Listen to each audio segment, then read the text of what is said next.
Data inflasi Amerika Serikat yang sesungguhnya itu di angka 3,9% jauh di bawah yang direport oleh pemerintah Amerika Serikat, yaitu 6%. Lalu Menteri Keuangan Amerika Serikat Janet Yellen mengadakan pertemuan tertutup dengan top financial regulator. Kemudian dari berita lainnya ada Nasdaq yang akan meluncurkan Crypto Custodian Service di kuartal 2 tahun 2023 ini. Kita akan bahas itu semua di video kali ini. Sekaligus kita juga akan ngebahas secara technical analysis. Tapi sebelum itu semua, saya minta tolong untuk like dan subscribe dulu ya. Gratis dan cepat kok, cuma 2 detik aja. Supaya kalian gak ketinggalan infonya, dan saya doakan semoga trading maupun investingnya berjalan lancar. Selamat datang kembali di channel Cuan Kripto bersama saya Niko. Di sini tempatnya kita ngebahas segala hal tentang kripto tanpa adanya bias dan dorongan dari pihak manapun. Pastikan juga teman-teman komen di setiap videonya ya. Karena di setiap bulannya itu kita akan adakan undian untuk 2 orang pemenang free membership Cuan Kripto. Akhir bulan udah sebentar lagi ya. Nanti saya akan adakan undiannya. Di grup itu kita ngebahas ada banyak koin, sekaligus saya juga sharing entry kapan saya masuk market. Jadi buat yang mau dapat giveaway membership, komen videonya. Tapi buat yang nggak mau nunggu giveaway, teman-teman bisa langsung kontak admin. Nanti di akhir video saya jelaskan cara joinnya ya.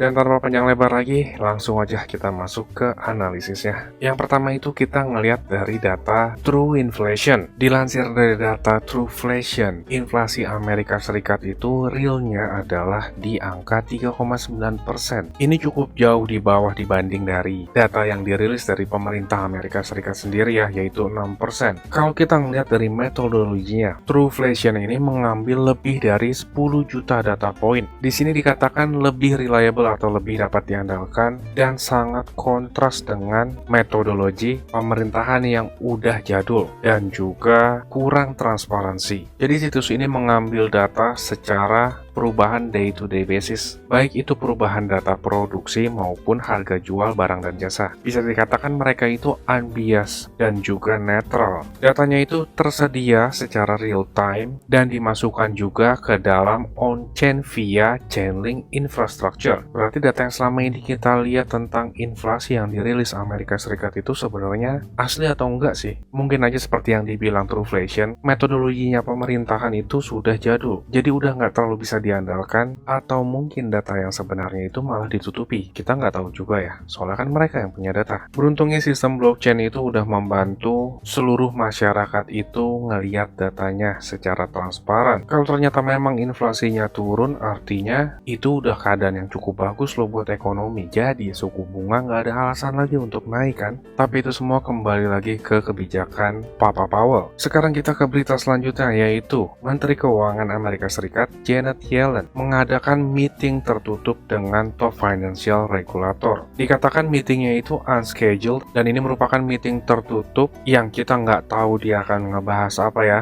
Janet Yellen bersama dengan FDIC dan juga leader dari Federal Reserve yaitu Pak Jerome Powell membahas tentang financial stability. Mungkin mereka membahas dari krisis perbankan yang sedang terjadi. Karena kalau kita ngeriset lebih dalam itu udah mulai menyambar ya krisisnya ke bank-bank lain. Yang terakhir itu yang kita lihat adalah Deutsche Bank. Dikhawatirkan top 10 bank dari Eropa ini juga akan bangkrut. Udah ada banyak banget orang yang menarik uangnya dari bank. Karena ditakutkan kalau banknya bangkrut, uang deposit kita itu nggak tersedia. Ya kurang lebih mirip lah sama kasus FTX ya. Bedanya kalau di bank itu dijamin sama pemerintahnya. Oh ya by the way, Do Kwon itu ketangkep. Tapi untuk dia bersalah atau enggaknya ya itu tergantung keputusan pengadilan ya. Kita kembali lagi ke Janet Yellen yang mengadakan meeting tertutup ini. Bisa aja beliau merekomendasikan The Fed untuk men-stop interest rate hike. Karena kalau The Fed masih menaikkan suku bunga terus akan ada makin banyak bank yang bermasalah. Ujung-ujungnya FDIC lagi dan The Fed yang akan membeli asetnya dan menggantikan uang nasabahnya. Tujuannya The Fed untuk mengatasi inflasi adalah menjual atau tightening balance sheet-nya mereka. Tapi belakangan itu balance sheet-nya mereka itu naik dengan cukup drastis karena membantu membantu bailout para bank yang bermasalah itu.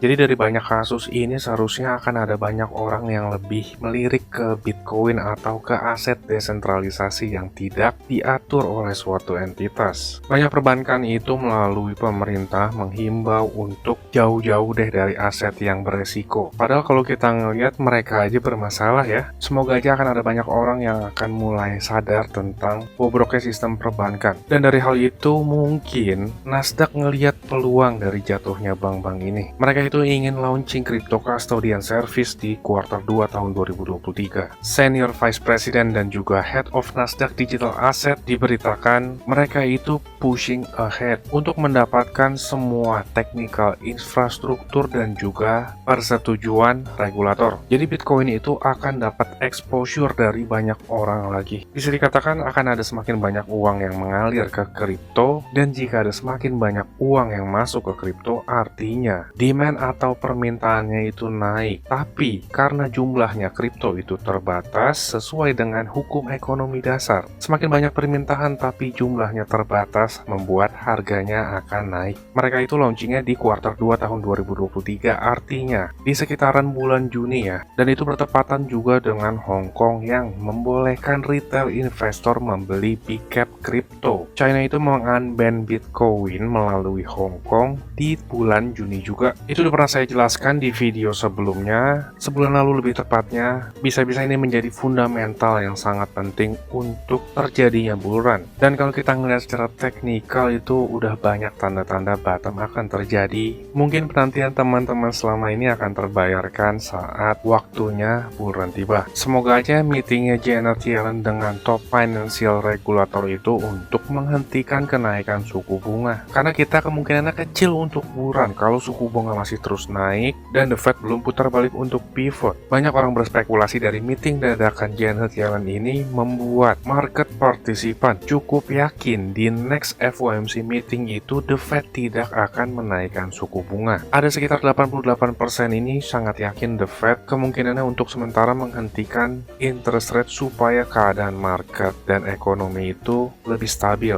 Tapi apapun bisa berubah seiring berjalannya waktu, karena nggak ada satu orang pun yang tahu ke depannya itu akan seperti apa. Jadi kita nantikan aja perkembangannya. Kalau teman-teman suka sama konten seperti ini, jangan lupa like dan subscribe ya. Cepat kok, cuma 2 detik. Nyalain loncengnya juga supaya nggak ketinggalan infonya. Dan sebelum kita masuk ke technical analysis untuk mencari peluang ideal masuk market, saya mau lihat dulu nih, berapa banyak orang sih yang suka sama konten gabungan antara fundamental dan teknikal. Buat yang suka kontennya, teman-teman ketik di kolom komentar, lanjutin bang. Biar tetap saya lanjut membuat konten seperti ini, saya mau ngelihat minimal ada 15 komentar untuk melanjutkan bikin video edukasi sekaligus fundamental seperti ini ya. Dan langsung aja kita masuk sekarang ke technical analysis. Di sini kita ngelihat Bitcoin masih mencoba breakout dari 28.800. Level ini merupakan resistance yang cukup besar, dan juga resistance besar itu biasanya nggak sekali tabrak langsung jebol. Kita pernah ngelihat di tahun 2021 lalu di level tersebut menjadi area yang menahan dropnya Bitcoin sebelumnya. Saat terjadi crash awal bull run,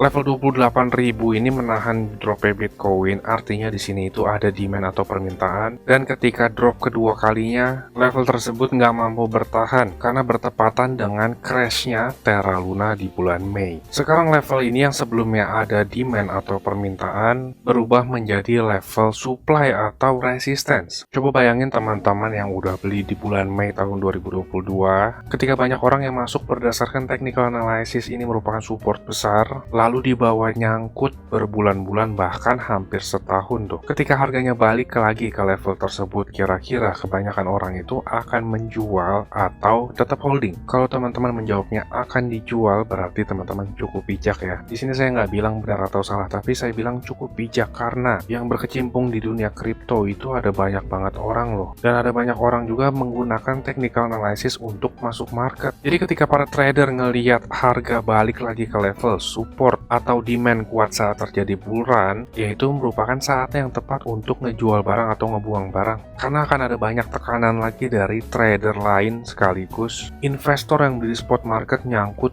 hampir setahun ini. Rata-rata secara probability itu level support atau resistance besar nggak langsung sekali dijebol. Kalau kita ngelihat dari Bitcoin di 25.000, saat Bitcoin mencapai ke area level 25.000, itu nggak dalam satu kali pencobaan loh. Di sini Bitcoin itu yang pertama pertama nggak sampai ke area 25.000 udah ada rejection. Saat ngetes ke area 25.000 lagi itu ada rejection, dan rejectionnya itu ngetes ke area 200 daily moving average. Daily 200 moving average juga menjadi area support yang dinamis. Saya sempat ngambil posisi long juga untuk masuk di area tersebut, dan untungnya juga lumayan bagus. Sekaligus dari koin-koin lain itu juga saya sharing ada di grup. Sekarang Bitcoin ini ada di area resistance yang lumayan besar. I'm not trying to be superior here. Saya nggak ngerasa lebih pintar dari yang lain di sini, tapi secara ilmu technical analysis, probability terbesarnya adalah kita ngelihat adanya sedikit koreksi di sini. Di sini kita udah mulai ngelihat adanya perlemahan dari segi buyer. Dari time frame manapun kita ngelihat momentum buyer itu ada di jenuh beli. Kalau kita turun ke time frame 4 jam itu membentuk bearish divergence, dan mungkin teman-teman di sini ngelihat sebagai double top yang baru aja terjadi. Artinya itu kan buyer udah mulai kelelahan yang nge-push harga Bitcoin naik. Ralinya Bitcoin dari drop ke 19.000 ini juga sangat impulsif. Kita belum melihat adanya koreksi untuk membentuk struktur. Market itu bergerak dalam struktur ya. Saat uptrend terjadi higher high dan higher low, di sini kita belum ngelihat terbentuknya higher low. Secara probability memang kemungkinan terbesarnya terjadi higher low itu di kisaran area resistance yang kuat sebelumnya nih, di kisaran 25.000. Teman-teman yang belajar technical analysis lebih dari 5 menit harusnya paham, biasanya saat resistance di breakout itu akan terjadi retest, walaupun nggak semua retest itu akan terjadi, tapi kebanyakan secara persentase itu akan terjadi retest. Jadi nggak ada salahnya untuk teman-teman yang udah profit itu mengamankan sebagian porsinya, supaya ketika terjadi koreksi kita bisa dapat dengan harga lebih murah. Range dari 28.800 sampai ke 25.000 itu merupakan zona minim transaksi, jadi harganya bisa sangat cepat ketika naik atau turun di zona ini. Kalau teman-teman ngelihat Bitcoin crash ke 25.000, nggak usah panik, justru itu merupakan hal yang bagus. Apalagi kalau kita ngelihat dari 25.000 itu ada pantulan yang kuat, itu kan bisa mengkonfirmasi artinya 25.000 ini menjadi potensial higher low-nya. Kalau kita ngelihat secara on-chain data pun, jumlah Bitcoin yang masuk ke exchange itu makin hari makin banyak. Terakhir itu terendah tanggal 10 Maret atau saat Bitcoin drop ke 19.000-an ini, dan sampai detik ini dari wallet yang kembali lagi ke exchange Bitcoinnya itu makin lama makin naik. Kebanyakan saat Bitcoin dikembalikan lagi ke exchange, biasanya mereka akan melakukan transaksi atau menjual Bitcoinnya. Jadi dari on-chain data ini juga bisa menjadi pendukung untuk terjadi koreksi. Kalau dari technical, naiknya Bitcoin itu udah ada banyak tanda-tanda Bitcoin akan terjadi koreksi. Salah satunya ya karena Bitcoin lagi berada di area resistance yang cukup besar, dan juga momentum buyer itu makin lama makin melemah. Kalau kita ngelihat dari Fear and Greed Index pada saat ini itu, market partisipan lagi greed. Biasanya saat para pelaku pasar serakah itu harga akan terjadi koreksi loh. Jadi harap hati-hati ya, walaupun nggak nutup kemungkinan Bitcoin akan melakukan one last push lagi. Itu masih sangat mungkin terjadi, walaupun lebih kecil kemungkinannya ya. Misalkan Bitcoin terjadi one last push naik, yang kita perhatikan adalah level 30.700 dan juga 31.500. Dua tempat ini yang sangat mungkin untuk memantulkan turun lagi sebelum breakout lebih tinggi. Sebentar lagi akan terjadi weekly closing Bitcoin.